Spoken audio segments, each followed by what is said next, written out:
दोस्तों नमस्कार, आप सभी का हमारे YouTube चैनल पर स्वागत है। तो अगर आप लोग क्लास 12 बायोलॉजी के स्टूडेंट हैं तो ये वीडियो आप सभी लोगों के लिए बहुत ज़्यादा महत्वपूर्ण होने वाली है, क्योंकि हमारे YouTube चैनल पर क्लास 12 बायोलॉजी के पूरी किताब से महत्वपूर्ण अति लघु उत्तरीय प्रश्न कराए जा रहे थे, जिसके अंतर्गत अभी तक हम लोगों ने पूरी किताब से सबसे ज़्यादा महत्वपूर्ण 70 सबसे ज़्यादा जो महत्वपूर्ण आपके अति लघु उत्तरीय प्रश्न होते हैं उसको कर लिया था सोल्यूशन के साथ में। अगर आपने उस वीडियो को नहीं देखा है, डिस्क्रिप्शन में आपको प्लेलिस्ट की लिंक मिल जाएगी, आप लोग जा करके उस वीडियोज़ को भी देख लेना और 70 जो प्रश्न होते हैं उन सभी प्रश्नों को अच्छी तरह तैयार कर लेना, क्योंकि इन्हीं प्रश्नों को अगर आपने अच्छे से तैयार कर लिया तो आपको इसमें बहुविकल्पी में भी यही प्रश्न आपको मदद करने वाले हैं, साथ में लघु उत्तरीय साथ में दीर्घ उत्तरीय में भी ये प्रश्न आपकी बहुत ज़्यादा मदद करने वाले हैं। तो आप लोग सारे प्रश्नों को अच्छी तरह तैयार कर लो, क्योंकि जितने भी आपके प्रश्न बोर्ड एग्जाम में आए हुए हैं उन सारे प्रश्नों को उसके अंतर्गत कराया जा रहा है। ठीक, तो अभी तक हम लोगों ने पूरी किताब से जो महत्वपूर्ण आपकी अति लघु उत्तरीय प्रश्न की सीरीज चल रही थी उसमें 70 प्रश्नों को कर लिया था।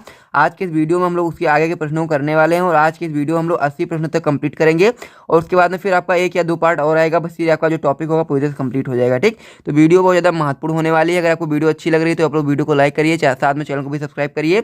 और वीडियो में आगे बढ़ने से पहले मैं आपको बताना चाहता हूं कि आपको अगर आप लोग क्लास 12 बायोलॉजी के सभी चैप्टर्स के नोट्स प्लस इसी प्रकार से इंपॉर्टेंट क्वेश्चन आंसर चाहिए तो डिस्क्रिप्शन में आपको मेरा व्हाट्सएप नंबर मिल जाएगा, आप लोग मुझसे कॉन्टैक्ट कर सकते हैं। चार्ज केवल 50 रुपये, जिसमें आपको क्लास 12 बायोलॉजी के सभी चैप्टर्स के नोट्स देखने को मिल जाएंगे। ठीक, तो जिनको भी चाहिए वो लोग मैसेज करके उसे प्राप्त कर सकते हैं, जिनको चाहिए वही लोग मैसेज करिएगा। चार्ज 50 रुपये है, आपको पता ही होगा। तो अब हम लोग वीडियो को शुरू करते हैं और हम लोग आगे के जो जितने भी प्रश्न बनते हैं उन सारे प्रश्नों को कर लेते हैं। ठीक, तो चलिए दोस्तों वीडियो को शुरू करते हैं। आपका प्रश्न नंबर 71 है जो आपका होता है जैव प्रौद्योगिकी के चिकित्सीय उपयोग का वर्णन कीजिए। यानी कि हम लोग को पता होना चाहिए कि जैव प्रौद्योगिकी का चिकित्सीय उपयोग क्या क्या होता है। यह आपकी बोर्ड परीक्षा में 2017 में पूछा गया है, तो इसलिए आपको पता होना बहुत ज़्यादा जरूरी है कि जैव प्रौद्योगिकी का चिकित्सीय उपयोग क्या होता है। तो आप लोग इसका आंसर इस प्रकार से बताएंगे, आप लोग लिखेंगे कि जैव प्रौद्योगिकी के चिकित्सीय उपयोग निम्नलिखित हैं। पहला इसमें उपयोग आप लोग बताएंगे कि जीनी चिकित्सा द्वारा आनुवांशिक रोग दूर किया जा सकता है। यानी कि जो आपका जैव प्रौद्योगिकी है इसका जो प्रथम आपका महत्वपूर्ण चिकित्सीय उपयोग है जो आपका होता है जीनी चिकित्सा द्वारा आनुवांशिक रोग दूर किए जा सकते हैं। दूसरा पॉइंट इसमें आप लोग बता सकते हैं कि मानव इंसुलिन का उत्पादन जीवाणु द्वारा किया जाता है। यानी कि ये भी चीज़ आपको पता होना चाहिए कि जो मानव इंसुलिन होता है उसका उत्पादन हम लोग जीवाणु के द्वारा करते हैं। ठीक, तो इस प्रकार से आप लोग समझ गए होंगे कि जैव प्रौद्योगिकी के दो आपके जो सबसे ज़्यादा महत्वपूर्ण चिकित्सीय उपयोग होते हैं मैंने आपको यहाँ पर बता दिए हैं।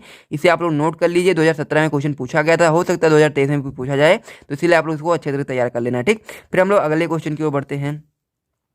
इसमें हमारा अगला क्वेश्चन है क्वेश्चन नंबर 72 जो आपका होता है मानव इंसुलिन का उत्पादन किसने और कब किया था। हम लोग को बताना है कि जो आपका मानव इंसुलिन होता है जिसका उपयोग हम लोग मधुमेह के जो रोगी होते हैं वो उनका उपयोग करते हैं, उसका उत्पादन कब हुआ था और किसने किया था, ये चीज़ हमको पता होनी चाहिए। बहुत ही महत्वपूर्ण प्रश्न है, आपको पता होना चाहिए कि जो मधुमेह के रोगियों के लिए एली लिली नामक एक अमेरिकन औषधि निर्माण करने वाली कंपनी है, जिन्होंने क्या किया था 5 जुलाई 1983 ईस्वी को 2 डीएनए अनुक्रमों को तैयार किया था जो मानव इंसुलिन की श्रृंखला ए व बी के समान थे। यानी कि ये चीज़ आपको ध्यान देना है कि जो मानव इंसुलिन का जो उत्पादन था वो किसने किया था। तो आप लोग बता सकते हैं कि मानव इंसुलिन का उत्पादन एली लिली नामक एक अमेरिकन औषधि निर्माण करने वाली कंपनी ने 5 जुलाई 1983 ईस्वी में क्या किया था, 2 डीएनए अनुक्रमों को तैयार किया था जो मानव इंसुलिन की श्रृंखला ए व बी के समान थे। और इन्हीं में क्या होता था, जब डाई सल्फाइड बंधों से जोड़कर इन्हें परिपक्व इंसुलिन तैयार की गई। यानी कि इन्हीं में क्या किया गया, डाई सल्फाइड बंध को जोड़ दिया गया जिससे क्या हो गया, परिपक्व इंसुलिन तैयार हो गई। ठीक, तो इस प्रकार से आप समझ गए होंगे कि मानव इंसुलिन का उत्पादन किसने किया और कब किया था, सारी चीज़ें आपको पता चल गई होंगी, तो इसे आप लोग नोट कर लीजिए। उससे फिर हम लोग अगले क्वेश्चन की ओर बढ़ते हैं। इसमें आपका अगला क्वेश्चन है जो आपका होता है जैव एकाधिकार क्या है। यह आपकी बोर्ड परीक्षा में 2011 में पूछा गया। जैव एकाधिकार को हम लोग बायो पेटेंट भी कहते हैं, तो आपको पता होना चाहिए कि जैव एकाधिकार क्या होता है। ठीक, तो इसका आंसर आप लोग इस प्रकार से बताएंगे कि जैव प्रौद्योगिकी का उपयोग करके खाद्य उत्पादन बढ़ाने के लिए प्रयुक्त तकनीक का पंजीकरण जैव एकाधिकार कहलाता है। यानी कि जब हम लोग जैव प्रौद्योगिकी का उपयोग करके खाद्य उत्पादन को बढ़ाते हैं और उसमें जो तकनीक का हम लोग करते हैं, तकनीक के द्वारा हम लोग खाद्य उत्पादन बढ़ाते हैं, उसका जब हम लोग पंजीकरण करते हैं तो वही आपका जैव एकाधिकार या फिर हम लोग बायो पेटेंट कहते हैं कहलाता है। ठीक, तो आपको पता होना चाहिए कि किन किन चीज़ों का हम लोग जैव एकाधिकार करते हैं। तो यहाँ पर नीचे कुछ नाम दिए गए हैं जिसमें आप लोग पहले आप लोग बताएंगे कि जैव एकाधिकार निम्नलिखित के लिए दिए जाते हैं। पहला पॉइंट इसमें दिया गया है कि डीएनए क्रमों तथा उनके द्वारा कोडित प्रोटीन के लिए हम लोग जैव एकाधिकार कर सकते हैं। दूसरा पॉइंट इसमें है सूक्ष्म जीवों के विभेद के लिए। तीसरा पॉइंट इसमें दिया गया उत्पाद तथा उत्पादक प्रक्रियाएं। चौथा पॉइंट इसमें दिया गया पौधों एवं जंतुओं के अनुवांशिक रूपांतरित विभेद आदि। ये सारी चीज़ें क्या हैं, जैव एकाधिकार, इनके लिए हम लोग कर सकते हैं। ठीक, तो इस प्रकार से आप लोग समझ गए होंगे कि जैव एकाधिकार क्या होता है और साथ में ये भी आप लोग समझ गए होंगे कि किन किन चीज़ों के लिए इसका उपयोग किया जाता है। ठीक, तो इस प्रकार से आप लोग इसे नोट कर लीजिए। उसका फिर हम लोग अगले क्वेश्चन की ओर बढ़ते हैं। तो इसमें जो आपका अगला प्रश्न है जो आपका होता है क्वेश्चन नंबर 74 जो आपका है यूएसए कंपनी में भारतीय चावल की कौन सी किस्म का पेटेंट करा लिया है? तो ये चीज़ आपको पता होना चाहिए कि यूएसए जो कंपनी है उसने भारतीय चावल की कौन सी किस्म का पेटेंट करा लिया है। एनसीईआरटी का क्वेश्चन है, हो सकता है आपके बोर्ड एग्जाम में देखने को मिल जाए, इसीलिए मैंने यहाँ पर लिख दिया है। तो आप लोग इसका आंसर बताएंगे। भारतीय बासमती चावल का अर्धबौनी किस्मों से संकरण कराकर एक नई खोज का दावा अमेरिकन कंपनी द्वारा किया गया। यानी कि जो बासमती चावल होता है भारतीय, उसका अर्धबौनी किस्मों से संकरण कराकर के एक नई खोज का दावा अमेरिकन कंपनी कर रही है, और इस बासमती चावल का पेटेंट भी अमेरिकन कंपनी द्वारा करा लिया गया। यानी कि उन्होंने जिस खोज का दावा किया था उसी खोज के लिए उन्होंने क्या करा लिया, उसी खोज के लिए उस बासमती चावल का पेटेंट भी उसी अमेरिकन कंपनी द्वारा करा लिया गया है। इस प्रकार से आप लोग समझ गए होंगे, तो इसे आप लोग नोट कर लीजिए। उसके बाद हम लोग अगले क्वेश्चन की ओर बढ़ते हैं।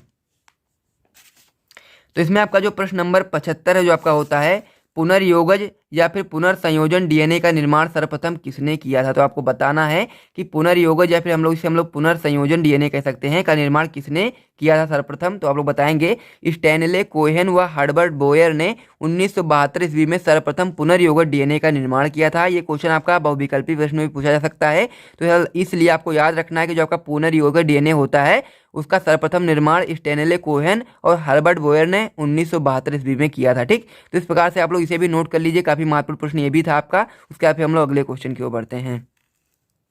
आपका अगला प्रश्न है जो आपका होता है उस एंजाइम का नाम लिखिए जो डीएनए अणु को खंडों में तोड़ देता है। यानी कि हम लोग को बताना है उस एंजाइम का नाम जो डीएनए अणु को खंडों में तोड़ देता है। तो आप लोग उसका आंसर बताएंगे प्रतिबंधन एंडोन्यूक्लिएज एवं हम लोग बता सकते हैं एक्सोन्यूक्लिएज। ये क्या है? उस एंजाइम का नाम है जो डीएनए अणु को खंडों में तोड़ देते हैं। 2019 में आपकी बोर्ड परीक्षा में क्वेश्चन पूछा गया है, वो विकल्प में पूछा जा सकता है, तो इसीलिए आपको उसको भी अच्छे तरह तैयार कर लेना। जिससे आप लोग नोट करो। उसके बाद हम लोग अगले क्वेश्चन की ओर बढ़ते हैं। इसमें जो आपका अगला क्वेश्चन होता है काफ़ी ज़्यादा महत्वपूर्ण क्वेश्चन हो जाता है, जो आपका होता है प्लाज्मिड कहाँ पाए जाते हैं, इनके क्या उपयोग होते हैं, या फिर हम लोग इसे ये भी कह सकते हैं कि प्लाज्मिड क्या होते हैं। ये आपकी बोर्ड परीक्षा में 2016 में, 11 में, 8 में, 7 में, यानी कि 4 बार आपकी बोर्ड परीक्षा में पूछा गया है। तो आपको पता होना चाहिए कि प्लाज्मिड क्या होता है, कहाँ पाए जाते हैं, उनका क्या उपयोग होता है, ये सारी चीज़ें आपको पता होनी चाहिए। तो आप लोग इसका आंसर बताएंगे। आप लोग बताएंगे कि यह जीवाणुओं में पाया जाने वाला अतिरिक्त गुणसूत्रीय पदार्थ, यानी कि जो जीवाणु होते हैं उनमें पाया जाने वाला अतिरिक्त गुणसूत्रीय पदार्थ क्या है? प्लाज्मिड है। ठीक, आगे आप लोग बताएंगे जो एक कोशिका से दूसरी कोशिका में जा सकता है, ये क्या होता है? एक कोशिका से दूसरी कोशिका में जा सकता है, प्लाज्मिड कहलाता है। तो एक बार फिर से मैं रिपीट करता हूं कि जो प्लाज्मिड होता है वो जीवाणुओं में पाया जाने वाला अतिरिक्त गुणसूत्रीय पदार्थ है जो एक कोशिका से दूसरे कोशिका में जा सकता है, प्लाज्मिड कहलाता है। आगे आप लोग इसमें बताएंगे कि प्लाज्मिड प्रायः जीवाणुओं व ईस्ट में पाए जाते हैं। इनका प्रयोग हम लोग डीएनए पुनर्योगज तकनीक में संवाहक के रूप में किया जाता है। यानी कि जो आपका प्लाज्मिड होता है प्रायः जीवाणु और ईस्ट में पाए जाते हैं, उनका प्रयोग हम लोग डीएनए पुनर्योगज तकनीक में संवाहक के रूप में करते हैं। इसमें आगे आप लोग को दिया गया है T1 प्लाज्मिड एग्रोबैक्टीरियम ट्यूमिफेसियन जीवाणुओं से प्राप्त होता है। ये चीज़ आपको ध्यान देना है कि जो आपका T1 प्लाज्मिड होता है वो एग्रोबैक्टीरियम ट्यूमिफेसिस जीवाणुओं से प्राप्त होता है। तो इस प्रकार से आप लोग समझ गए होंगे कि प्लाज्मिड क्या होता है, कहाँ पाया जाता है और साथ में इसका क्या उपयोग होता है। सारी चीज़ें आप लोग समझ गए होंगे, इसे आप लोग नोट कर लीजिए। इसके बाद हम लोग अगले क्वेश्चन की ओर बढ़ते हैं। इसमें आपका प्रश्न नंबर 78 है जो आपका हो जाता है कि जीन अभियांत्रिकी में उपयोग होने वाले दो वाहकों का उल्लेख कीजिए। 2017 में आपकी बोर्ड परीक्षा में क्वेश्चन पूछा गया है। क्या क्वेश्चन है आपका? एक बार फिर से मैं रिपीट करता हूं, जीन अभियांत्रिकी में उपयोग होने वाले दो वाहकों का उल्लेख हम लोगों को करना है। तो आप लोग इसका आंसर इस प्रकार से बताएंगे कि जीन अभियांत्रिकी में जीवाणुओं के प्लाज्मिड एवं बैक्टीरियोफेज या फिर हम लोग कह सकते हैं जीवाणु भोजी विषाणु दोनों का उपयोग हम लोग वाहक के रूप में किया जा सकता है। यानी कि आप लोग इस प्रकार आंसर इस प्रकार से बताएंगे कि जीन अभियांत्रिकी में जीवाणुओं के प्लाज्मिड एवं बैक्टीरियोफेज या फिर हम लोग कह सकते हैं जीवाणु भोजी जिसे हम लोग विषाणु कहते हैं, दोनों का उपयोग हम लोग वाहक के रूप में कर सकते हैं। ठीक, तो इस प्रकार से आप लोग समझ गए होंगे, इसे भी आप लोग नोट कर लीजिए। उसके बाद हम लोग अगले क्वेश्चन की ओर बढ़ते हैं। इसमें आपका अगला क्वेश्चन है जो आपका होता है किसी एक क्लोनिंग संवाहक का नाम लिखिए जिसमें बिना गुणसूत्रीय नियंत्रण के स्वतंत्र रूप से जीवाणु कोशिकाओं के अंदर प्रतिकृति करने की क्षमता होती है। काफ़ी ज़्यादा महत्वपूर्ण क्वेश्चन आपको पता होना चाहिए। तो आप लोग इसका आंसर इस प्रकार से बताएंगे PBR 322 में बिना गुणसूत्रीय नियंत्रण के स्वतंत्र रूप से जीवाणु कोशिकाओं के अंदर प्रतिकृति करते हैं की क्षमता होती है। ठीक, इसका नाम एक बार फिर से मैं रिपीट कर देता हूँ, आप लोग याद करिएगा। PBR 322 में बिना गुणसूत्रीय नियंत्रण के स्वतंत्र रूप से जीवाणु कोशिकाओं के अंदर प्रतिकृति करने की क्षमता होती है। तो आप लोग समझ गए होंगे, इसे आप लोग नोट कर लीजिए। उसके बाद हम लोग अगले क्वेश्चन की ओर बढ़ते हैं। इसमें आपका जो इस वीडियो का लास्ट क्वेश्चन होने वाला जो आपका है डीएनए खंडों की पुंजीकरण विधि को क्या कहते हैं। तो हम लोग को पता होना चाहिए कि आपका डीएनए खंडों की पुंजीकरण विधि को हम लोग क्या कहते हैं। ये क्वेश्चन आपका बहुविकल्पी प्रश्न में भी पूछा जा सकता है। तो आपको पता होना चाहिए कि जो डीएनए खंडों की जो पुंजीकीकरण होता है उस विधि को हम लोग 60 घन विधि कहते हैं। ठीक, तो यहाँ तक आप लोग अगर वीडियो अच्छी लगी है तो आप लोग वीडियो को लाइक करिए, साथ में चैनल को भी सब्सक्राइब करिए और जो भी पिछली वीडियोस बनाई गई हैं उसको भी जरूर देखिएगा, क्योंकि सारी वीडियोस बहुत ज़्यादा महत्वपूर्ण है आप सभी लोगों के लिए। और साथ ही में आपके बोर्ड एग्जाम में आने वाले प्रश्नों को ही यहाँ पर कराया जा रहा है। सभी प्रश्न महत्वपूर्ण है, सभी प्रश्नों को करिए अच्छे तरीके से, तभी आप लोग बोर्ड एग्जाम में अच्छा स्कोर कर पाएंगे। ठीक, तो हम लोग मिलते हैं नेक्स्ट वीडियो में, तब तक के लिए जय हिंद।